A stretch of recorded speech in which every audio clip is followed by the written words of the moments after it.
Republic Kannada ಯಾವಾಗಲೂ ಕೂಡ ಜನರ ಪರವಾಗಿ ಜನರ ಧ್ವನಿಯಾಗಿ ನಿಲ್ಲುವಂತ ಏಕೈಕ ಚಾನಲ್. ಯಾವಾಗಲೂ ಕೂಡ ನೇರ ಮಾತನಾಡುತ್ತೆ, ಅದು ಕಣ್ಣಲ್ಲಿ ಕಣ್ಣಿಟ್ಟು. ಕೆಲ ದಿನಗಳ ಹಿಂದೆ ಅಷ್ಟೇ ಆನೇಕಲ್ನಲ್ಲಿ ನಡೀತಾ ಇದ್ದಂಥ ಒಂದು ಮಣ್ಣು ಮಾಫಿಯಾ ವಿಚಾರವಾಗಿ ನಾವು ಆಗಲೇ ಎಚ್ಚರಿಕೆಯನ್ನು ಕೊಟ್ಟಿದ್ವಿ. ಇದು ಆರಂಭ ಅಷ್ಟೇ ಅಂತೇಳಿ ಅದರ ಮುಂದುವರೆದ ಭಾಗ ಇವತ್ತು. ಅಲ್ಲಿ ಏನಾಗ್ತಾ ಇದೆ ಅಂತ ಗೊತ್ತಾದರೆ ಎಲ್ಲರೂ ಕೂಡ ಶಾಕ್ ಆಗ್ತೀರ. ಶಾಕ್ ಆಗೋದು ಗ್ಯಾರಂಟಿ. ಇದು ರಿಪಬ್ಲಿಕ್ ಕನ್ನಡದ ಮತ್ತೊಂದು ಮೆಗಾ ಇನ್ವೆಸ್ಟಿಗೇಷನ್ ಜರ್ನಲಿಸಂ ರಿಪೋರ್ಟ್. ಯಾರು ಕೂಡ ಆ ಸುದ್ದಿಯನ್ನು ಮಾಡೋದಕ್ಕೆ ಕೈ ಹಾಕಿರಲಿಲ್ಲ. ಹಾಕಿದ್ರು ಕೂಡ ಹಿಂದೇಟನ್ನು ಹಾಕ್ತಾ ಇದ್ರು. ಆದರೆ ನಮ್ಮ ಟೀಮ್ ಹಿಂಜರಿಲಿಲ್ಲ, ನಮ್ಮ ಟೀಮ್ ಹಿಂದಕ್ಕೆ ಓಡಿ ಬರಲಿಲ್ಲ, ಸುದ್ದಿ ಮಾಡಬೇಡಿ ಅನ್ನುವ ಧಮಕಿಗೂ ಕೂಡ ಬೆದರಲಿಲ್ಲ. ಇದು ರಿಪಬ್ಲಿಕ್ ಕನ್ನಡದ ಮತ್ತೊಂದು ಮೆಗಾ ಎಕ್ಸ್ಕ್ಲೂಸಿವ್ ರಿಪೋರ್ಟ್. ಅಕ್ರಮ ಮರಳು ಗಣಿಗಾರಿಕೆ ಅಡ್ಡೆಗೆ ನುಗ್ಗಿದೆ ರಿಪಬ್ಲಿಕ್ ಕನ್ನಡ. ಅಕ್ರಮ ಮರಳು ಗಣಿಗಾರಿಕೆಗೆ ನಡೀತಾ ಇದ್ದಂಥ ಜಾಗಕ್ಕೆ ರಿಪಬ್ಲಿಕ್ ಕನ್ನಡ ಟೀಮ್ ನುಗ್ಗಿದೆ. ಕನ್ನಡ ನಂಬರ್ 1 ಚಾನಲ್ ರಿಪಬ್ಲಿಕ್ ಕನ್ನಡದ ಮತ್ತೊಂದು ಮೆಗಾ ಎಕ್ಸ್ಕ್ಲೂಸಿವ್. ಕೃಷ್ಣಾ ತೀರದಲ್ಲಿ ಎಗ್ಗಿಲ್ಲದೆ ನಡೀತಾ ಇದೆ ಅಕ್ರಮ ಮರಳುಗಾರಿಕೆ. ಅಕ್ರಮ ದಂಧೆಕೋರರ ಕೈಗೆ ಸಿಲುಕಿ ನಲಗಿದಂಥ ಅಲ್ಲಿನ ಸ್ಥಳೀಯ ರೈತರು, ನಮ್ಮ ಕ್ಯಾಮ್ರಾಮನ್, ನಮ್ಮ ರಿಪೋರ್ಟರ್. ಜಿಲ್ಲೆಯಲ್ಲಿ ಮರಳು ಮಾಫಿಯಾ ನಡೀತಾ ಇದ್ರು ಕೂಡ ಖಾಕಿ ಕಣ್ಮುಚ್ಚಿ ಕುಳಿತುಕೊಂಡಿದೆ. ಸಾವಿರಾರು ಹೆಕ್ಟೇರ್ ಪ್ರದೇಶದಲ್ಲಿ ಮರಳನ್ನ ತೆಗಿತಾ ಇದ್ರು ಕೂಡ ಕಣ್ಮುಚ್ಚಿಕೊಂಡು ಕುಳಿತಿದ್ದಾರೆ. ಯಾದಗಿರಿ ಜಿಲ್ಲೆಯ ಸುರಾಪುರ ತಾಲೂಕಿನಲ್ಲಿ ಆಗ್ತಾ ಇರುವಂತಹ ಘಟನೆ ಇದು. ನಿತ್ಯ ನೂರಾರು ವಾಹನಗಳ ಮೂಲಕ ಮರಳನ್ನ ಸಾಗಾಣಿಕೆ ಮಾಡಲಾಗ್ತಾ ಇದೆ. JCB, ಹಿಟಾಚಿ ಮೂಲಕ ಮರಳನ್ನ ಅಗಿತಾ ಇರುವಂತಹ ಮರಳು ಕಳ್ಳರು. ಅಕ್ರಮ ನಡೀತಾ ಇದೆ ಅನ್ನೋದು ಇಡೀ ಊರಿಗೂರಿಗೆ ಗೊತ್ತು, ಇಡೀ ಜಿಲ್ಲೆಗೆ ಗೊತ್ತಿದೆ. ಆದ್ರೂ ಕೂಡ ಕಣ್ಮುಚ್ಚಿಕೊಂಡು ಕುಳಿತಿರುವಂತಹ ಅಧಿಕಾರಿಗಳೇ. ಇತ್ತ ನೋಡಿ, ಮರಳು ಮಾಫಿಯಾ ನೋಡಿ. ಇದಕ್ಕೆ ಅನುಮತಿ ಕೊಟ್ಟವ್ರು ಯಾರು? ಅನುಮತಿ ಇದೆಯಾ? ಕೆರೆಯನ್ನ ಯಾವ ರೀತಿಯಾಗಿ ಬಗೆದಾಕಿದ್ದಾರೆ ನೋಡಿ. ನಮ್ಮ ಟೀಮ್ ಅಲ್ಲಿಗೆ ಹೋಗ್ತಾ ಇದ್ದಂತೆನೆ ಇಟಾಚಿಗಳು, ಟಿಪ್ಪರ್ ಲಾರಿಗಳು ಎಲ್ಲವೂ ಕೂಡ ಎಸ್ಕೇಪ್. ನೋಡಿ, ಕೆರೆಯ ಭಾಗದಲ್ಲಿ ಯಾವ ರೀತಿಯಾಗಿ ಬಗೆದು ನೋಡಿ. ಹಿಟಾಚಿ ನೋಡಿ, ಎಗ್ಗಿಲ್ಲದೆ, ಯಾವುದೇ ಭಯ ಇಲ್ಲದೆ ಯಾವ ರೀತಿಯಾಗಿ ದಂಧೆಯನ್ನು ನಡೆಸ್ತಿದ್ದಾರೆ ಅಂತೇಳಿ. ಇದು ಆಲ್ರೆಡಿ ಹಿಟಾಚಿ ಮಾರ್ಕ್ ಮಾಡಿ ತೋರಿಸ್ತಾ ಇದೀವಿ. ನಮ್ಮ ಟೀಮನ್ನು ನೋಡ್ತಾ ಇದ್ದಂತೆನೆ ಆ ಗಿಡ ಗಂಟೆ ಒಳಗಡೆ ತಗೊಂಡೋಗಿ ಬಚ್ಚಿಟ್ಟಿದ್ದು ಹಿಟಾಚಿಯನ್ನ. ಅಯ್ಯೋ, ರಿಪಬ್ಲಿಕ್ ಟಿವಿಯವರು ಬಂದುಬಿಟ್ಟಿದ್ದಾರೆ ಭಯಕ್ಕೆ. ಅಧಿಕಾರಿಗಳನ್ನು ಕೂಡ ಈಗ ಸಂಪರ್ಕ ಮಾಡ್ತೀವಿ, ಪೊಲೀಸ್ ಇಲಾಖೆಯನ್ನು ಕೂಡ ಸಂಪರ್ಕ ಮಾಡ್ತೀವಿ. ಪೊಲೀಸರು, ಸ್ಥಳೀಯ ನಾಯಕರು, ಇದಕ್ಕೆ ಕುಮ್ಮಕ್ಕು ಕೊಡ್ತಾ ಇರುವಂತಹ ಕೆಲವರು, ಎಲ್ಲ ಡೀಟೇಲ್ ನಮ್ಮ ಹತ್ರ ಇದೆ. ಪಿನ್ ಟು ಪಿನ್ ಮಾಹಿತಿ ನಮ್ಮ ಹತ್ರ ಇದೆ. ನೋಡಿ, ಅಲ್ಲಿ ಟಿಪ್ಪರ್ ಲಾರಿಗಳು ಲೈನ್ ಆಗಿ ನಿಲ್ಸಿದ್ದಾರೆ. ತುಂಬಾ ಮರಳು ತುಂಬಿಕೊಳ್ಳೋದು ಹೋಗೋದು ನೋಡಿ. ಸಾರಥಿ ಸಾಲಿನಲ್ಲಿ ನಿಂತಿದೆ ಟಿಪ್ಪರ್. ಯಾರಿಗೆ ಸಂಬಂಧಪಟ್ಟಂತ ಟಿಪ್ಪರ್ ಲಾರಿಗಳು. ರಾತ್ರಿ ಹೊತ್ತು ಕದ್ದು ಮುಚ್ಚಿ ಮಾಡ್ತಾರೆ ಅಂದ್ರೆ ಒಪ್ಕೊಂಡ್ರೆ, ಆಗಲೇ ಪೊಲೀಸ್ ಇಲಾಖೆಯವ್ರೇನು ಕಣ್ಮುಚ್ಕೊಂಡು ಕೂತಿದ್ರ ಅಥವಾ ಕೈ ಕಟ್ಕೊಂಡು ಮಾಡಿದ್ರೆ ಮಾಡ್ಕೊಳ್ಳಿ ಅಂತ ಸುಮ್ಮನೆ ಇದ್ರ? ಪೊಲೀಸ್ ಅವರ ಮೇಲೆ ಒಂದು ಗೌರವ ಇದೆ. ಪೊಲೀಸ್ ಇಲಾಖೆ ಮೇಲೆ ಜನ ಇವತ್ತು ಒಂದೊಳ್ಳೆ ರೀತಿಯಾದಂತಹ ಮಾತುಗಳನ್ನು ಆಡ್ತಿದ್ದಾರೆ. ಯಾಕೆ ಮಾತನ್ನು ಹೇಳ್ತಾ ಇದ್ದೀನಿ ಅಂತಂದ್ರೆ, ಪೊಲೀಸ್ ಇಲಾಖೆಗೆ ರೈಟ್ಸ್ ಇದೆ. ಇಂಥ ಒಂದು ಘಟನೆಗಳು ಕಂಡು ಬಂದಿದೆ ಆದ್ರೆ, ಮರಳು ಮಾಫಿಯಾ, ಮರಳು ದಂಧೆ, ಅಕ್ರಮಗಾರಿಕೆ, ನೇರವಾಗಿ ಅವ್ರ ಮೇಲೆ ಕ್ರಮವನ್ನು ತೆಗೆದುಕೊಳ್ಬಹುದು. ಯಾವ ಸೆಕ್ಷನ್ ಅನ್ನೋದು ಕೂಡ ನಾವೇ ಹೇಳ್ಕೊಡ್ಬೇಕಾ ಹೇಳಿ? ನೋಡಿ, ಹಗಲೇ ತುಂಬ್ತಾ ಇರುವಂತ ಎಕ್ಸ್ಕ್ಲೂಸಿವ್ ದೃಶ್ಯಾವಳಿ.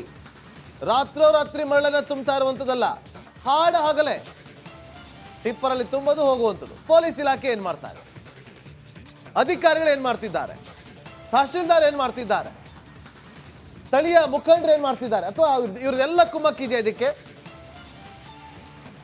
ತನಿಖೆ ಆಗ್ಲೇಬೇಕು. ಇದರ ಹಿಂದಿರುವಂಥ ಪ್ರಮುಖ ನಾಯಕರು ಯಾರ್ಯಾರು ಅನ್ನೋದು ಗೊತ್ತಾಗಬೇಕು. ನಾವು ಹೋಗಿ ಸ್ಥಳೀಯರನ್ನ ಮಾತನಾಡಿಸುವಂಥ ಪ್ರಯತ್ನ ಮಾಡಿದ್ರೆ ಯಾರು ಕೂಡ ಮಾತಾಡೋದಕ್ಕೆ ಬರ್ತಾ ಇಲ್ಲ. ನಮ್ಮ ಟೀಮ್ ಕಳೆದ 3 ದಿನಗಳಿಂದ ಅಲ್ಲಿ ಇನ್ವೆಸ್ಟಿಗೇಷನ್ ಮಾಡಿದೆ, ಯಾರಿಗೆ ಸಂಬಂಧಪಟ್ಟಿದಂತೇಳಿ. ನಮ್ಮ ಟೀಮ್ಗೆ ಫೋನ್ ಮಾಡಿ ಧಮಕಿ ಹಾಕ್ತಾರೆ.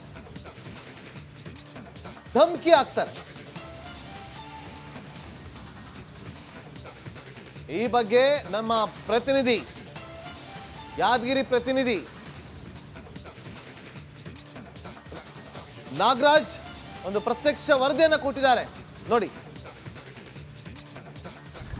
ಅಕ್ರಮ ಮರಳು ಗಣಿಗಾರಿಕೆ ಅಡ್ಡೆ ಮೇಲೆ ಇವಾಗ ಸದ್ಯ ರಿಪಬ್ಲಿಕ್ ಕನ್ನಡ ನುಗ್ಗಿರುವಂಥದ್ದು. ಸದ್ಯ ನಾನು ಇವಾಗ ಯಾದಗಿರಿ ಜಿಲ್ಲೆಯ ಸುರಪುರ ತಾಲೂಕಿನ ಹೆಮ್ಮಡಗಿ ಮತ್ತು ಯಮನೂರು ಗ್ರಾಮದ ಹೊರವಲಯದಲ್ಲಿ ಗ್ರಾಮದಲ್ಲಿ ದಾಟಿ ಹೋಗಿರುವಂಥ ಏನೊಂದು ಕೃಷ್ಣಾ ನದಿಯ ದಡದಲ್ಲಿರುವಂಥದ್ದು. ಸದ್ಯ ನೀವು ದೃಶ್ಯಾವಳಿಗಳು ಸಹ ನೋಡ್ತಾ ಇರುವಂಥದ್ದು. ಈ ಒಂದು ನದಿಯ ದಡದಲ್ಲಿ ಸುಮಾರು ಹೆಕ್ಟರ್ ಪ್ರದೇಶಗಳಷ್ಟು ಇಲ್ಲಿ ಏನು ಮರಳನ್ನು ಅಗಿಯಲಾಗ್ತಾ ಇರುವಂಥ ಸದ್ಯ ದೃಶ್ಯಾವಳಿಗಳು ನೋಡ್ತಾ ಇರ್ಬೋದು. ಸಾವಿರಾರು ಹೆಕ್ಟರ್ ಭೂಮಿಯಲ್ಲಿ ನದಿಯಲ್ಲಿ ಈ ಒಂದು ಅಕ್ರಮ ಮರಳು ಗಣಿಗಾರಿಕೆ ದಂಧೆಯನ್ನು ಸಹ ನಡೆಸ್ತಾ ಇರುವಂಥದ್ದು. ಸದ್ಯ ನೀವು ನೋಡ್ತಾ ಇರ್ಬೋದು. ಸದ್ಯ JCB ಹಿಟಾಚಿ ಮೂಲಕ ಈ ಒಂದು ಅಲ್ಲಿ ಇನ್ನೊಂದು ಭಾಗದಲ್ಲಿ ನೋಡ್ತಾ ಇರುವಂಥದ್ದು JCB ಹಿಟಾಚಿ ಅಲ್ಲಿ ಒಂದು ನದಿಯ ದಡದಲ್ಲಿ ನಿಂತಿರುವಂಥದ್ದು. ಇಂಥ ಒಂದು JCB ಹಿಟಾಚಿ ಮೂಲಕ ಇಲ್ಲಿನ ಮರಳನ್ನಾಗಿದೆ ಅಕ್ರಮವಾಗಿ ಸಾಗಾಟ ಮಾಡಲಾಗ್ತಿದೆ. ಈ ಒಂದು ಇಷ್ಟೊಂದು ಇಲ್ಲಿ ನಡೀತಾ ಇರೋದ್ರು ಸಹ ಇಲ್ಲಿನ ಜನಪ್ರತಿನಿಧಿಗಳಾಗಿರ್ಬೋದು, ಇಲ್ಲಿನ ಅಧಿಕಾರಿಗಳಾಗಿರೋ ಎಚ್ಚೆತ್ತುಕೊಂಡ್ಲೇನು ಗಣಿ ಮತ್ತು ಭೂ ವಿಜ್ಞಾನ ಅಧಿಕಾರಿ ಹಾಗೂ ಮತ್ತು ಪೊಲೀಸ್ ಇಲಾಖೆಗಳ ಗಮನಕ್ಕೆ ಇದ್ರೂ ಸಹ ಯಾವುದೇ ಅಧಿಕಾರಿಗಳು ಎಚ್ಚೆತ್ತುಕೊಳ್ಳದೆ ಇರೋದ್ರಿಂದ ಈ ಒಂದು ಪ್ರಮಾಣದಲ್ಲಿ ಇಲ್ಲಿನಂಥ ಅಕ್ರಮ ಮರಳು ಗಣಿಗಾರಿಕೆ ದಂಧೆಯನ್ನು ನಡೆಸ್ತಾ ಇರುವಂಥದ್ದು ಸದ್ಯ ನೀವು ನೋಡ್ತಾ ಇರ್ಬೋದು.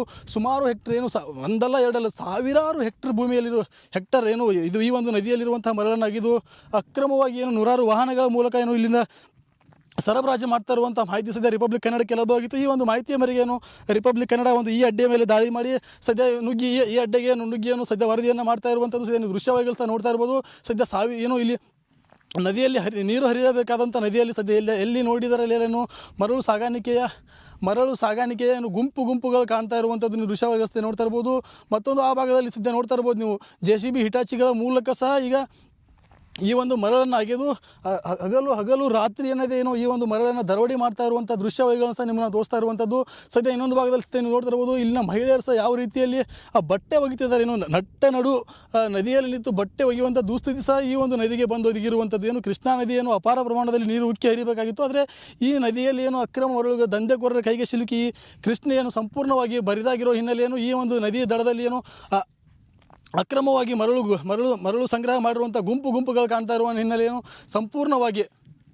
ಸಂಪೂರ್ಣವಾಗಿ ಈ ಒಂದು ಕೃಷ್ಣಾ ನದಿಯನ್ನು ಮರಳು ದಂಧೆಕೋರರ ಅಡ್ಡೆಯಾಗಿ ಮಾರ್ಪಟ್ಟಿರುವಂಥದ್ದು. ಸದ್ಯ ತಕ್ಷಣ ಅಧಿಕಾರಿಗಳು ಎಚ್ಚೆತ್ತುಕೊಂಡು ಈ ರೀತಿ ನಡೀತಾ ಇರುವಂತಹ ಒಂದು ಅಕ್ರಮ ಮರಳು ಗಣಿಗಾರಿಕೆಯನ್ನು ಭೇದಿಸಿ ಈ ಒಂದು ತಪ್ಪಿತಸ್ಥರ ಮೇಲೆ ಕಾನೂನು ಕ್ರಮ ಕೈಗೊಳ್ಳಬೇಕಾಗಿರುವಂಥದ್ದು. ಕ್ಯಾಮ್ರಾಮನ್ ದುರ್ಗೇಶ್ ಜೊತೆ ನಾಗರಾಜ್ ಮಗ್ದುಮ್, ರಿಪಬ್ಲಿಕ್ ಕನ್ನಡ, ಯಾದಗಿರಿ. ನಮ್ಮ ಟೀಮ್ ಈ ಕ್ಷಣಕ್ಕೆ ಅದೇ ಜಾಗದಲ್ಲಿದೆ. ನಮ್ಮ ಯಾದಗಿರಿ ರಿಪೋರ್ಟರ್ ನಾಗರಾಜ್ ಸ್ಥಳದಿಂದಲೇ ಲೈವ್ನಲ್ಲಿ ಜಾಯ್ನ್ ಆಗ್ತಾರೆ. ಇನ್ನೊಂದು ಟೀಮ್ ಕೂಡ ಅಲ್ಲಿ ವರ್ಕೌಟ್ ಮಾಡ್ತಾ ಇದೆ.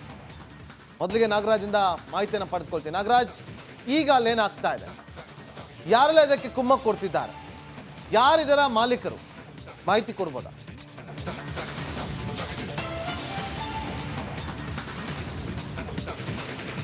ಎಸ್ ನಾಗೇಂದ್ರ ಬಾಬು, ಯಾದಗಿರಿ ಜಿಲ್ಲೆಯ ಸುರಪುರ ತಾಲೂಕಿನ ಹೆಮ್ಮಡಗಿ ಮತ್ತು ಶಿಳ್ಳೆ ಮುಷ್ಟಳಿ ಈ ಒಂದು ಭಾಗದಲ್ಲಿ ಕೃಷ್ಣಾ ನದಿಯಲ್ಲಿ ಅಕ್ರಮ ಮರಳು ಗಣಿಗಾರಿಕೆ ದಂಧೆ ಎಗ್ಗು ಸಗ್ಗಿಲ್ಲದೆ ನಡೀತಾ ಇದೆ ಅನ್ನುವಂಥ ಆರೋಪ ದಿನದಿಂದ ದಿನಕ್ಕೆ ಕೇಳ್ತಾನೆ ಬರ್ತಿರುವಂಥದ್ದು. ಸದ್ಯ ಈ ಒಂದು ಅಕ್ರಮದ ಹಿಂದೆ ಯಾರ ಕೈವಾಡ ಇದೆ ಅನ್ನೋದು ಸಹ ಸಾಕಷ್ಟು ಕುತೂಹಲವನ್ನು ಮೂಡಿಸ್ತಿರುವಂಥದ್ದು. ಸದ್ಯ ಈ ಬಗ್ಗೆ ಸದ್ಯ ಈ ಒಂದು ಕೃಷ್ಣಾ ನದಿ ತೀರದಲ್ಲಿ ಅಕ್ರಮ ಮರಳು ಗಣಿಗಾರಿಕೆ ದಂಧೆ ನಡೀತಾ ಇದ್ರೂ ಸಹ ಜಿಲ್ಲೆಯಲ್ಲಿರುವಂತಹ ಗಣಿ ಮತ್ತು ಭೂ ವಿಜ್ಞಾನ ಇಲಾಖೆ ಆಗಿರ್ಬೋದು ಮತ್ತು ಪೊಲೀಸ್ ಇಲಾಖೆ ಆಗಿರ್ಬೋದು ಸಂಪೂರ್ಣವಾಗಿ ಕಣ್ಮುಚ್ಚಿ ಕುಳಿತಿರುವ ಸಾಕಷ್ಟು ಅನುಮಾನಕ್ಕೆ ಎಡೆ ಮಾಡಿ ಕೊಡ್ತಿರುವಂಥದ್ದೇನು. ಇನ್ನೊಂದು ಕಡೆಗೆ ಏನಂತಂದರೆ ಈ ಒಂದು ಅಕ್ರಮದಲ್ಲಿ ಗಣಿ ಮತ್ತು ಭೂ ವಿಜ್ಞಾನ ಇಲಾಖೆ ಅಧಿಕಾರಿಗಳಾಗಿರ್ಬೋದು ಮತ್ತು ಪೊಲೀಸ್ ಇಲಾಖೆಯವರು ನೇರವಾಗಿ ಶಾಮೀಲಾಗಿದ್ದಾರೆ ಅನ್ನುವಂಥ ಅನುಮಾನಕ್ಕೆ ಈ ಒಂದು ಪ್ರಶ್ನೆಯನ್ನು ಎಡೆ ಮಾಡಿ ಕೊಡ್ತೇವೆ ಅಂತ ಹೇಳ್ಬೋದು. ಯಾಕಂದರೆ ಈ ಒಂದು ಕೃಷ್ಣಾ ನದಿಯಲ್ಲಿ ಸಾವಿರಾರು ಹೆಕ್ಟರ್ ಪ್ರದೇಶದ ಭೂಮಿಯಷ್ಟು ಒಂದು ನದಿಯಲ್ಲಿ ಅಕ್ರಮ ಮರಳನ್ನು ಅಗೆಯುವಂಥ ಕೆಲಸ ಆಗ್ತದೆ. ಅಲ್ಲಿ ನದಿಯಲ್ಲಿ ಎಲ್ಲೇ ನೋಡಿದರೂ ಸಹ ಅಲ್ಲಿ ಮರಳನ್ನು ಸಂಗ್ರಹಿಸಿ ಕೂಡಾಕಿರುವಂಥ ಒಂದು ಗುಂಪುಗಳು ಕಾಣ್ತಾ ಹೋಗ್ತವೆ. ಸುಮಾರು ಇದೇ ಒಂದು ನದಿಯಲ್ಲಿ ರಸ್ತೆಯನ್ನು ನಿರ್ಮಾಣ ಮಾಡಿಕೊಂಡು ಏನು ಇಲ್ಲಿ ಅಕ್ರಮ ದಂಧೆಕೋರರು ಈ ಒಂದು ಮರಳನ್ನು ಸಾಗಣೆ ಮಾಡ್ತಿರುವಂಥದ್ದು. ಸದ್ಯ ಈ ಒಂದು ಅಕ್ರಮ ದಂಧೆಕೋರಿಗೆ ಅಡ್ಡೆಗೆ ಏನು ರಿಪಬ್ಲಿಕ್ ಕನ್ನಡ ನುಗ್ಗಿ ವರದಿ ಮಾಡಬೇಕಾದ್ರೂ ಸಹ ಒಂದು ಸಾಕಷ್ಟು ಭಯವನ್ನು ನಿರ್ಮಾಣ ಆಗಿರುತ್ತೆ. ಯಾಕಂದರೆ ಅಲ್ಲಿರುವಂಥ ಪ್ರದೇಶ ಇದೆಯಲ್ಲ, ಆ ಪ್ರದೇಶವನ್ನು ನೋಡಿದರೆ ಅಲ್ಲಿ ಸಾಕಷ್ಟು ಭಯ ಆಗುವಂಥ ಪ್ರದೇಶ ಇರುವಂಥದ್ದು. ಇಂಥ ಒಂದು ಪ್ರದೇಶದಲ್ಲಿ ಸುದ್ದಿ ಮಾಡೋದು ಸಹ ಒಂದು ರೀತಿಯ ಭಯಂಕರ ಸ್ಥಿತಿ. ಯಾಕಂತಂದರೆ ಇಂಥ ಅಲ್ಲಿ ನಿರ್ಜನ ಪ್ರದೇಶದಲ್ಲಿ ಈ ಒಂದು ಬನಗೂಡುತ್ತಿರುವಂಥ ಈ ಒಂದು ಪ್ರದೇಶದಲ್ಲಿ ಸಾವಿರಾರು ಹೆಕ್ಟರ್ ಪ್ರದೇಶದಲ್ಲಿ ಮರಳನ್ನು ಅಗಿದು ಸಂಗ್ರಹ ಮಾಡಿದ್ದಾರೆ. ಇದೇನು ಸಾಕಷ್ಟು ವಾಹನಗಳ ಮೂಲಕ ನಿತ್ಯ ನೂರಾರು ಟ್ರಕ್ಗಳ ಮೂಲಕ ಏನು JCB ಹಿಟಾಚಿ ಮೂಲಕ ಅಲ್ಲಿ ಮರಳನ್ನು ಅಗೆದು ಅಲ್ಲಿನ ದಂಧೆಕೋರರು ಸಾಗಣೆ ಮಾಡ್ತಾರೆ. ಆದರೂ ಸಹ ಇಷ್ಟೆಲ್ಲ ನಡೀತಾ ಇದ್ರೂ ಸಹ ಜಿಲ್ಲಾಡಳಿತ ಕಣ್ಮುಚ್ಚಿ ಕುಳಿತಿರುವುದು ಒಂದು ವಿಪರ್ಯಾಸದ ಸಂಗತಿ ಅಂತ ಹೇಳ್ಬೋದು. ನಾಗೇಂದ್ರ ಬಾಬು. ನಾಗರಾಜ್, ಒಂದು ಪ್ರಶ್ನೆ ಬರುತ್ತೆ. ಹಗಲು ಹೊತ್ತಲ್ಲೇ ಅಕ್ರಮ ಮರಳು ಗಣಿಗಾರಿಕೆ ನಡೀತಾ ಇದೆ ಅಂದ್ರೆ ಪ್ರಭಾವಿಗಳು ಕೂಡ ಇದರಲ್ಲಿ ಶಾಮೀಲಾಗಿರಬಹುದು ಅನ್ನುವಂತ ಅನುಮಾನ ಇದೆ. ಎಲ್ಲ ಗೊತ್ತಿದ್ದು ಕೂಡ ಸಂಬಂಧಪಟ್ಟ ಇಲಾಖೆ ಅಧಿಕಾರಿಗಳು ಕ್ರಮ ಕೈಗೊಳ್ಳಲ್ಲ ಅಂದ್ರೆ ಅವರು ಕೂಡ ಶಾಮೀಲಾಗಿರಬಹುದು ಅನ್ನುವಂತ ಅನುಮಾನ.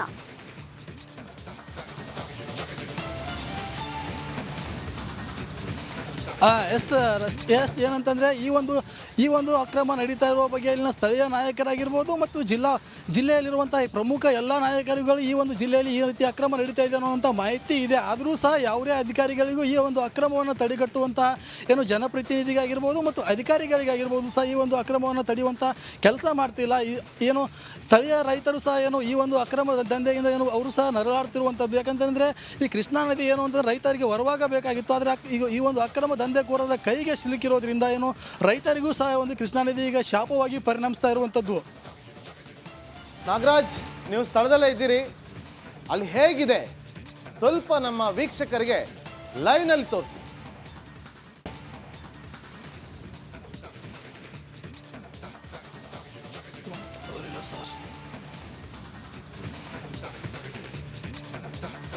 ಇನ್ನೊಂದು 10-15 ನಿಮಿಷಗಳಲ್ಲಿ ಏನು ರಿಪಬ್ಲಿಕ್ ಕನ್ನಡ ಅದೇ ಸ್ಥಳಕ್ಕೆ ನುಗ್ಗುವ ಮೂಲಕ ಏನು ಇನ್ನು 10-15 ನಿಮಿಷದಲ್ಲಿ ಆ ಸ್ಪಾಟ್ಗೆ ರೀಚ್ ಆಗ್ತಾರೆ.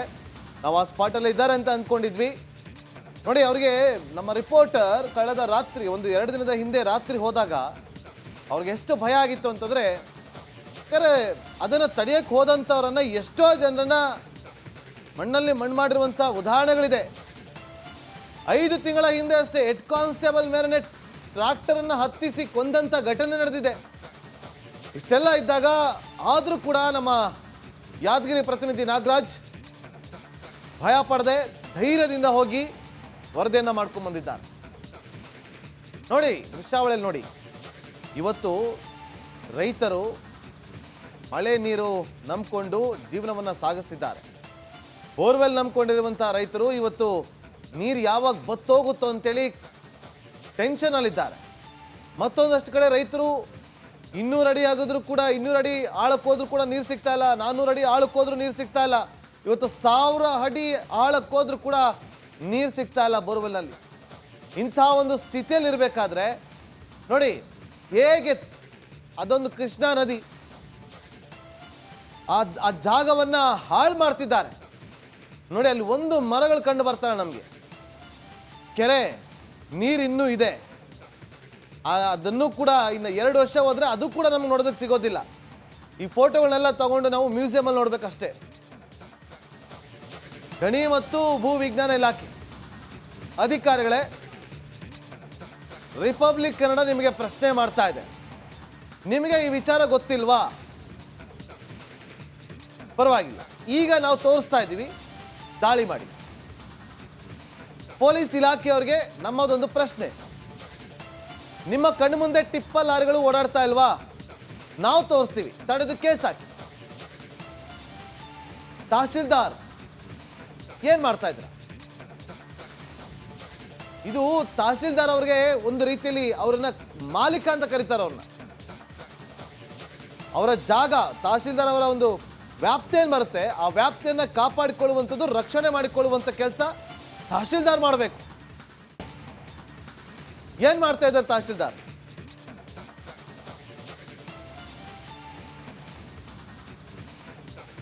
ರಿಪಬ್ಲಿಕ್ ಕನ್ನಡ ಕರ್ಪೂರು ಕೆರೆಯ ವಿಚಾರಕ್ಕೆ ಸಂಬಂಧಪಟ್ಟಂತೆ ನಿರಂತರ ಅಭಿಯಾನ ಮಾಡ್ತು. ಅಧಿಕಾರಿಗಳಿಂದ ಒಂದು ಭರವಸೆ ಸಿಕ್ಕ ಬಳಿಕವೇ ಆ ಕರ್ಪೂರು ಕೆರೆಯ ಉಳಿವಿಗಾಗಿ ಯಾವ ರೀತಿ ಪಣ ತೊಟ್ಟಿತ್ತೋ ಅದರ ಬೆನ್ನಿಗೆ ಈಗ ಕೃಷ್ಣಾ ತೀರದ ಅಭಿಯಾನ ತಾರ್ಕಿಕ ಅಂತ್ಯ ಸಿಗೋ ತನಕ ಕೂಡ ರಿಪಬ್ಲಿಕ್ ಈ ಸುದ್ದಿಯನ್ನ ಬಿಡಲ್ಲ.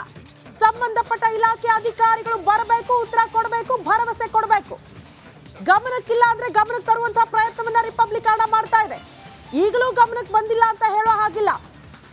ಇದೆಲ್ಲ ಬೆಳವಣಿಗೆ ನೋಡ್ತಾ ಇದ್ರೆ ಹಾಡ ಹಗಲೇ ಟಿಪ್ಪರ್ ಮೂಲಕ ಮರಳು ಗಣಿಗಾರಿಕೆ ನಡೀತಾ ಇದೆ ಅಂದ್ರೆ, ತಾಲೂಕಿನಲ್ಲಿ ಓಡಾಡ್ತಾ ಇದೆ ಅಂದ್ರೆ ಸಂಬಂಧಪಟ್ಟ ಇಲಾಖೆ ಅಧಿಕಾರಿಗಳ ಗಮನಕ್ಕೆ ಬಂದೇ ಬಂದಿರತ್ತೆ. ಬಟ್ ಅವರು ಕೂಡ ಶಾಮೀಲಾಗಿದ್ದಾರಾ ಅನ್ನೋದು ಪ್ರಶ್ನೆ ಆಗ್ತಾ ಇದೆ.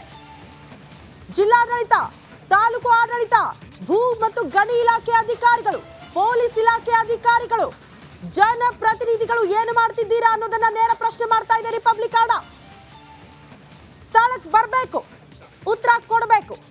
ಪ್ರಮುಖವಾಗಿ ತಹಶೀಲ್ದಾರ್ ಎಲ್ಲಿದ್ದೀರಿ ಅನ್ನೋದನ್ನ ಪ್ರಶ್ನೆ ಮಾಡ್ತಾ ಇದ್ದೀವಿ. ನಿಮ್ಮ ವ್ಯಾಪ್ತಿಯಲ್ಲಿ ಅಕ್ರಮ ಮರಳು ಗಣಿಗಾರಿಕೆ ನಡೀತಾ ಇದ್ರು ಕೂಡ ಕಣ್ಮುಚ್ಚಿ ಕುಳಿತಿದ್ಯಾಕೆ? ನೇರವಾಗಿ ನೀವು ಕೂಡ ಶಾಮೀಲಾಗಿದ್ದೀರಾ? ಇದು ಪ್ರಶ್ನೆ ಇದೆ.